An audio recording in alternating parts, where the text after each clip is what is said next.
Brought to you by TechnoSpark 20 series smartphones. I'm superhuman.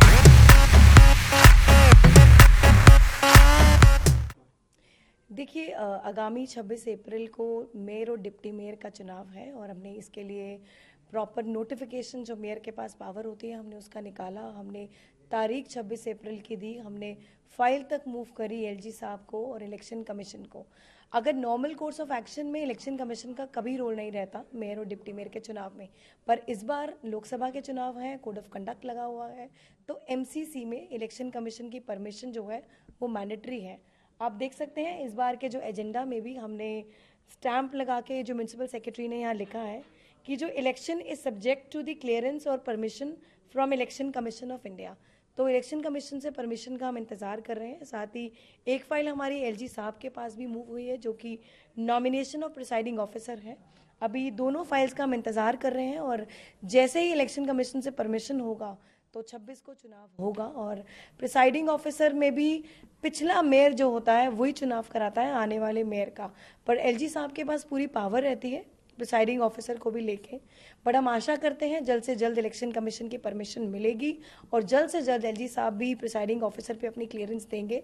और हम चाहते हैं 26 अप्रैल को चुनाव हो और जो हमारे होने वाले मेयर हैं महेश किच्ची जी करोलबाग विधानसभा से, और साथ ही हमारे डिप्टी मेयर के जो कैंडिडेट हैं वो है रविंद्र भारद्वाज जी किराड़ी विधानसभा से, वो आए जीते और आकर अपना कारभार जिम्मेदारी को संभालें। बीजेपी ने अपने कैंडिडेट उतारे सकते कि कौन चुना जाएगा, लेकिन अगर क्योंकि बताया इसमें कि अगर चुनाव आयोग की तरफ से परमिशन आती है तो अगर परमिशन नहीं आती है तो 26 अप्रैल को चुनाव नहीं हो सकता है। देखिए म्यूनसिपल सेक्रेटरी से बातचीत चल रही है, जो जैसा प्रोसीजर होगा परमिशन आएगी तब चुनाव होगा, नहीं आएगी तो डीएमसी एक्ट में क्या लिखा है हमें क्या प्रावधान अपनाना पड़ेगा उस पर हम चर्चा कर रहे हैं और जैसे ही कुछ भी स्टेटस होगा आपको जल्द बता दिया जाएगा। वहाँ पे कम्युनिकेशन भेजा था अभी देखिए आज ही मेरी म्यूनसिपल सेक्रेटरी से भी आज भी बात हुई, कल भी बात हुई है। हम कल शाम तक का इंतज़ार करेंगे, 24 कल अप्रैल है इवनिंग तक। अगर 24 अप्रैल तक कोई जवाब नहीं आता तो हम एक नोट है जो एलजी साहब को म्यूनसिपल सेक्रेटरी द्वारा लिखा जाएगा। वो चुनाव को लेकर होगा, प्रिसाइडिंग ऑफिसर को लेकर भी होगा, पर आज का जो स्टेटस बताया गया है कि इलेक्शन कमीशन में हमारी फाइल पहुंच चुकी है। अब हम इंतजार कर रहे हैं कि जो इलेक्शन कमीशन का परमिशन मिले और जल्द से जल्द चुनाव हो। लेकिन इसमें जो बताया जा रहा है कि जो विघ्न बाधा की जो बात हो रही है इसमें जो प्रावधान है कि अगर चुनाव होते हैं किसी एक पक्ष के में उसमें उसकी एक तरह से मॉडल कोड ऑफ कंडक्ट का एक तरह से वायलेशन होगा कि एक पक्ष कुछ को जीता हुआ दिखाएगा, विजय घोषित होगा, तो उससे लोकसभा चुनाव पे असर पड़ सकता है।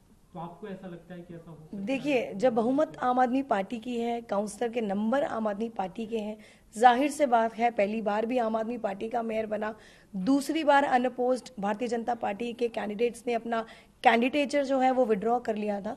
इस बार भी हमारे पास नंबर है और जाहिर सी बात है इंडिया गठबंधन है, कांग्रेस ने भी पूरा हमें समर्थन दिया है कि इस बार आने वाले चुनाव जब मेयर और डिप्टी मेयर के होंगे उसमें हमारा साथ देंगे। तो जाहिर सी बात है इलेक्शन अभी हो या आने वाली एमसी इलेक्शंस के बाद हो, मेयर और डिप्टी मेयर आम आदमी पार्टी का ही बनेगा। बहुत बहुत धन्यवाद।